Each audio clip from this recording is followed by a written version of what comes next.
Well, I knew a few things about it, certainly. Satogo's parents were dam proponents, and their accidental death was because of the curse. You mean that? Coach smiled thinly and dryly. So you know, he said, dropping his gaze. If I recalled correctly, there was an accident on a viewing platform at the public park she'd gone to with her family, and her parents died. And then it was just big brother and little sister, and then she was with Rika, and, when they lost their parents, Satoko and her brother, Satoshi, were given to their uncle and his wife to care for them. Oh, is that so? Their parents died in the accident and Satoshi ran away, leaving only Satoko to start living with Rika. I'd known that much, but this was the first time I've heard that they'd been brought to their uncle and aunt. Their uncle was Satoko's father's younger brother. Unfortunately, neither of the couple were people deserving of respect. Coach normally picked his words politely. So, not respect being like he's a drug dealer or something? Or just criminal? Like both of them? So when he came out and said that they didn't deserve respect, it really made me wonder what kind of people they were. As soon as Satoko's parents came out and supported the dam, their uncle and aunt took a lot of shame in the village as well. They would never have welcomed in Satoko and Satoshi. I've heard that for the siblings it was a very rough life. Bit by bit, Coach told me about the numerous agonies the Hojo siblings had suffered at their uncle's house. As their guardians, their aunt and uncle sucked up everything belonging to their immediate family. Satoshi and Satoko were crammed into a small room, and their lives were laden with things that were miserable both for their bodies and minds. In the first place, since apparently their aunt and uncle weren't on good terms, there was no end to their fighting. And as if in revenge for that, whenever they saw Satoko or Satoshi's face, let me guess, they fucking hit him. They would always find fault with them, scold them, yell at them, strike them, and take away meals as punishment. Ah, great people. Great people. I still shudder to think about it. You've never known any Satoko but the energetic and healthy one now. So you probably couldn't imagine her face being so deathly pale. A girl always standing dazed in the shade of trees. I couldn't imagine it, and I didn't want to. That was how I honestly felt. But at the very least, Satoko wasn't like that anymore. She may have had a miserable life in the past, but it was different now.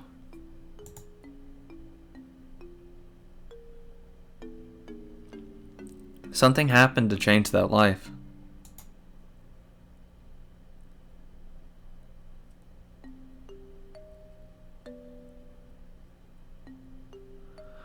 Last year on the night of the Higurashi festival, their aunt died. She was beaten to death with a baseball bat by a drug addict. A rumor spread of the curse having killed an enemy of the village on the night of the festival. Okay, interesting. This death wasn't a simple homicide either. They whispered that it was actually Oyashiro-sama's curse. A few days later, the deviant arrested for drug use confessed to further offenses and the incident was resolved. However, though it was resolved, no one knew whether the part about it being Oyashiro-sama's curse was true or not. Their uncle is part of Hinamizawa after all. He apparently grew incredibly frightened of Oyashiro-sama's curse and went into hiding. From what I've heard, he's staying with a lover somewhere in Okinomiya. And Satoko and Satoshi were they released. Their aunt died and their uncle fled. There was nobody left to torment the siblings then, but as if picking up their torch, that man started showing up with alarming tenacity. That man? Oh, Oishi. Oishi started showing up. Then Coach lowered his voice just a bit, as if being aware of his surroundings. I mean Oishi. Oishi. The guy from before. The events that had just occurred came back to me. The hard-to-describe, ominous sensation I'd felt from him came back to me. Yeah, fuck that asshole. Hope he fucking dies. I'll be happy if he dies this chapter. He's a little strange. The chain of incidences surrounding Oishi-sama's curse have all been solved, and yet he alone doesn't want to accept that. Accept it. I think he just hates the Sonozaki family, honestly. I think they've somehow wronged him in a way, and he just feels like a sort of debt is owed, and then he has to pay it back personally. At least that's what I think his ulterior motives are. Just because he seems that kind of person. To hold a grudge of a substantial weight. Didn't accept that. The incident, and a detective supposedly with the police department didn't accept that. People say that something bad will surely happen to those he gets close to. In Hinamizawa, they think Oishi is Oyashiro-sama's. Kei-chan! Thank God. She finally answered my call. It only took, like 10 minutes. Though I'm glad she cut him off. I didn't want to listen to that part. It wasn't important. The door flew open with a rattle and Mion came rushing in. Rena and Rika came running in a few steps behind her, then Tomita, Okamura, and a few more of our classmates. Kei-chan, did Oishi do something to you? Yes. Kill him. Are you hurt? Yes. Get your family to kill him. Do it. Do it. Do it. Calm down, Mio. He's not injured. I only gave him a compress just in case. Damn it. Let me answer. Yes, I'm very hurt. Please take care of me. Keiichi, are you really okay? Okay? Everyone is saying stuff about how you're being strangled. Calm down, Rena. He just squeezed my shoulders really hard. See, there's not even a bruise. Jeez, what the heck were you all up doing? You were friends, right? Why were you just standing around? Why didn't you help Kei-chan? We're sorry, President. Mion yelled at her classmates, baring her fangs. Thank you. I love this, because that means she's pissed at him, and hopefully he dies. Tomita and the others hung their heads in silence. Kill them. Quit it, Mion. Tomita and the others weren't even there. Stop blaming them. Damn it! Oishi. Mion kicked the floor with her heel a few times, her temper running hot. Yes. This is what I wanted. I want him to suffer. Our teacher, overhearing the commotion, arrived as well. Hey, come on, everyone. Don't make so much noise in the nurse's office. President, take everyone and leave, please. No, I want her to stay. Come on, everyone. Let's get going. Keiichi is fine. You do, Mi-chan. Mion was letting her emotions get the best of her, so Rena stepped in instead and led everyone out of the nurse's office. I like it when her emotions take over, because it shows he's gonna die. The detective from Okinomiya Station, Kurado Oishi. Kurado? I still don't fucking know, I don't care. Oishi. It looked like the first impression I'd gotten from him hadn't been a mistake. Satoko's absence had amplified the vague apprehensions I'd felt since yesterday, and Oishi's appearance basically sealed the deal. Alright, I'll get going. I originally came here for Chie-sensei. Oh, so you had something to do here. Sorry for causing you trouble. Don't be so humble, he said, smiling easily. There's a side benefit to all this. I was lucky enough to experience so much of your soft, silky skin, Mayabara. God damn it. Oh. With the usual, for Coach anyway, parting words, he instead continued. Please excuse me. You weren't wounded badly, but please avoid putting pressure on your shoulders for anything along those lines. If you get a high fever or starts to swell, contact me right away, okay? Jesus Christ, why would I get a fever? The fuck, did he inject me with something? That would be really weird. I don't think it'll happen, though. Oh, that's alright, Coach. Before everyone came in, you were going to say something. Well, about what people think Oishi is to Oyashiro-sama. He could be like the bearer. you know, like a kind of almost a messenger-esque person. Well, not messenger, but like an omen. As he was about to leave the nurse's office, Coach placed a hand on the door and stopped. Right. They think he's Oyashiro-sama's servant. Oh, fuck. I was just going with omen. Oh, I didn't think about servant. They're just bad-mouthing him, though. I don't think so. I wouldn't be surprised at this point because whenever he shows up, it starts going to shit, and he's an asshole. Oyashiro-sama's servant? Do you know about the serial freak death incidences that occur in Hinamizawa every year on the night of Watanagashi Festival, otherwise known as Oyashiro-sama's curse? What? Freak deaths? What? Now that I thought about it, I did seem to remember overhearing Mion or someone in the class talking about it like a ghost story. Oh boy, on the festival day in June, one person would always die, and another person would be spirited away, but they some called it demoning away. Here. What a fine story that was. I figured they made it up to scare me, but it was true? I don't have any idea who first suggested this, but at some point everyone started calling Oishi Oyashiro-sama's servant. Why? Because the rumors go that he decides the sacrifices for the curse every year. Whenever June came around, Oishi would start paying frequent visits to Hinamizawa. You know, it's probably not true, but it does sound convincing, because Oishi had been persistent questioning most of the dead or disappeared people. 4 years ago, it was known that the victim of a dismemberment rumored to be the sacrifice had been seeing Oishi numerous times leading up to the incident. Well, even in the other chapters, it's right after Oishi finishes talking with Keiichi that he dies. Every time so far. Because once he finished talking to him in the hospital, a ghost Shion Mion person type thing, I don't know what the fuck that was weird as shit, stabbed him in the arm and he died. And then, in the first game he clawed out his throat, well at least he was in the process of it, but basically once their conversation was over, that's when he died. So it's right around Oishi is the last person to always talk to the dead person. Or at least about to die. Interesting. The sacrifices 3 years ago were Sato's parents. Right before their accidental deaths, Oishi had apparently visited their home. The one who disappeared 2 years ago was Rika's mother.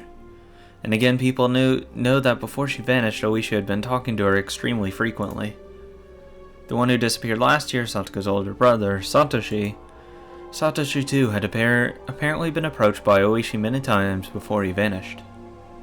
Well, even in the first game we talked about that. Rena talked about how Satoshi talked to a strange man one day, and then all of a sudden he started changing and behaving differently.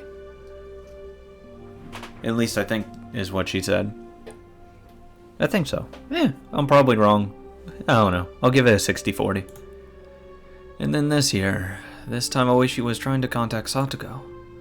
This isn't a freaking joke. They're rumors, Mayabara. They're just some rumors to that effect. I hadn't said that because of the rumors of Oishi being Oyashiro-sama's servant, or his contacting someone foreshadowing who would be the sacrifice that year. It was because the ominous hatred I felt towards Oishi was becoming more substantiated, more real. Today, Sato, she was absent today, wasn't she? Wait, really? That looked like news to Coach. I thought he might have known why Sato was absent today, but then I'll get going. You should go back to the others and put their minds at ease. You're right. I will. I just want to see Mion fucking kill Oishi. Like, we just turn around the corner, she's just stabbing the shit out of him. Like, she drags him to the school, tortures the fuck out of him. Yeah! I want that. That would make me happy. Clatter. Coach left the nurse's office and headed towards the teacher's lounge. I then openly laughed out, knowing that Oishi's fucked in the eyes of the Sonozaki family. Officially, he's going to die.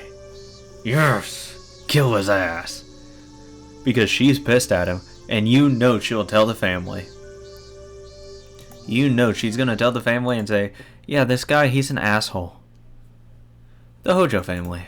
Every year, Oyashiro-sama's curse claims 2 victims. This means that with 4 years in a row, there have been 8 now, but it's worthwhile to note half of them have been members of this family. Note the curse on the second year, a certain falling accident involved the death of Hojo, a dam proponent, and the disappearance of his wife. She was pronounced dead the following year after being considered to have vanished under perilous circumstances. The curse on the 4th year involved the death of the Hojo siblings' aunt, who was then their foster mother, and the disappearance of the elder brother.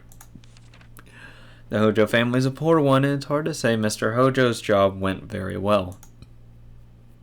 Apparently, upon re-employment via family connection, there was a plan for them to return home of the mother's side of the family.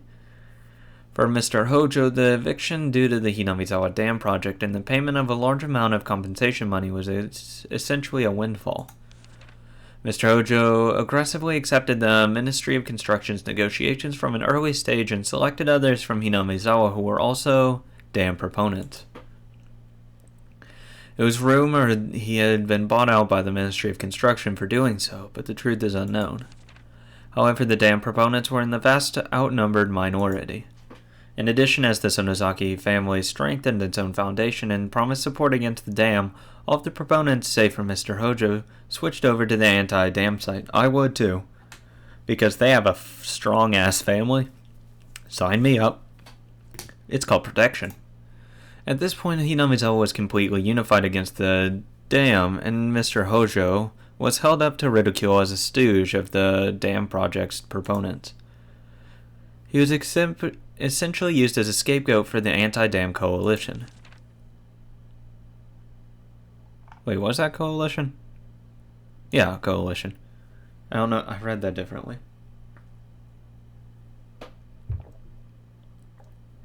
In the end, the dam project collapsed with Oyashiro-sama's curse in the dismemberment incident. However, punishment towards the bitter enemies supporting the dam project continues to this day. There are not many left today who supported the dam project, nor who had a negative reputation at the time. If there are any candidates left for the curse, it's the husband of the housewife who was beaten to death last year, Teppei Hojo, and Mr. Hojo's daughter, Sato Hojo. Strangely, these two are the only candidates left. Will this year's curse come down to on the 2 of them? There's more than enough value in observing them both. You know one of them's dying. You know one of them's gonna end up dead. I can feel it. At least one's dying, if not both. There's no way they both live in this game to the very end. There's no way. At least one of them's dying. To Oishi. Fucking cocksucker. There was a call for you from Section Force Chief Shigeharu. Apparently the slaughtered corpse in the Ojikawa River is related to the S group as we thought. We're still verifying what happened behind the scenes, but apparently the deceased filled up dozens of self-created fictional bank accounts to limit their limits with money from the S group reaching around 100 million yen. Jesus, you're an idiot. You're asking for it. It appears there were 3 or 4 men with former S group connections involved in this. They've already disappeared along with millions of yen. The deceased was tortured on the point for information, and she was clearly slaughtered as an example to the others. There are apparently some real wizards chasing down the people who disappeared. They're also spreading letters to related Yakuza groups not to harbor them. There's still no evidence that Teppei Hojo is one of those people. From what Chief Shigeharu has seen, nothing's been announced. For such a dependent, the man wasn't trusted at all. Teppei Hojo has left the apartment in Okunomiya and has returned to his former residence in Hinamizawa. Oh boy, we get to meet him. Probably. Because there's no point in mentioning him now 3 times and not have him have any bearing on the story. He's definitely a major player. Definitely. I still want Mion to fucking end Oishi's life. Because I think she will. She's going to go off on his ass. And he's gonna deserve it. It's gonna be amazing. Is Hojo staying home today too? Furede, do you know anything? The teacher's voice wasn't critical, but Rika hung her head unable to answer, and I felt really bad for her. The teacher called Rika up, and they had an exchange in hushed tones at the dais. At first, Rika said that Sato's fever had grown worse, but everyone in class knew it was a lie, because every day Rika brought Sato's bento with her. Satoko, I wonder what happened. Don't ask me. I'm the one who wants to know most of all. Probably not. Probably Rika wants to know more than you. Because, you know, she probably cares about her a lot more than you do. It was already the third day since Sato's first absence. Ever since then, I haven't felt good. Until just last Sunday, everything had been so much fun. I had reached out to Satoko like a real older brother, and we spent that time quietly but warm and comfortable. So why had it suddenly been flipped over? The more I thought about it, the more I thought about the world had taken a turn for the worse ever since Oishi arrived. Thinking on it now, maybe the strange apprehensions plaguing me the night before Oishi arrived had been a sign. Fuck you. Oishi Oishiro-sama's servant. Shit, that's impossible. I can't decide Satoko will be the cursed victim this year just because he showed up. Just what sort of slip-up had I committed to cause those funny times to end so suddenly? Yes, it was the day before Oishi's appeared. Shion, Mion, and Rena had spoken of that curse surrounding Satoshi and his disappearance, and it was so sinister it gave me a bad premonition. Yeah, but at least Mion played it off that it wasn't a curse. Which makes me believe it's not a curse. Because I trust her. I trust her judgment. Because she has not gone evil yet. I will never... The first game it was a fluke. I still blame Keiichi for that part. He caused her to cry, so he deserved to die. So it's his fault in the first place. But she hasn't gone crazy. She didn't do anything last chapter. She was just nothing but nice, sweet, innocent, that kind of thing. You know, so she's good. She's a solid character. Everything. Such a small thing was the slip-up that invited Oishiro-sama's servant. It was absurd. I kept on groaning to myself that I would never accept it. Ever. I obviously wasn't the only one suppressing my feelings. Mion and Rena were too. Everyone in class was doing it. Except you see, like, Mion etching into her desk, fuck Oishi, fuck Oishi. Just sketching out his death and torture. And then at that point I'll just say, oh, that's adorable. Thank you. Kill him. Rika knew something about Sato's situation, but she wouldn't tell us. Rika still held a calm attitude like a cat basking in the sun, but she was being unbelievably stubborn about this whole thing. She didn't want to tell us, and that wouldn't change no matter how many times we asked her. Everyone understood that, so nobody questioned her. If Rika won't talk, then we just have to wait. And she might not be talking because it's something not worth saying. There is no persuasive power and reassurance given with an anxious face like that. Fuck Oishi. I'm going to kill his ass. Mion was being taciturn. Something like that.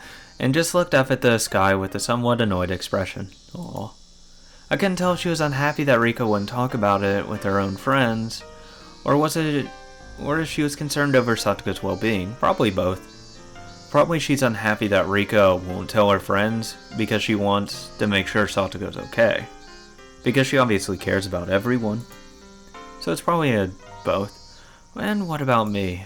My anxiety was suffocating me day after day. If someone else were looking at me, then maybe I'd look annoyed like Mion did. Probably. Tap tap. Someone tapped my shoulder. It was Tomita Nokamura. What? Mayabara, do you have a minute? Did your ball get stuck again? You guys have to get it yourselves this time. Don't rely on the older kids for everything.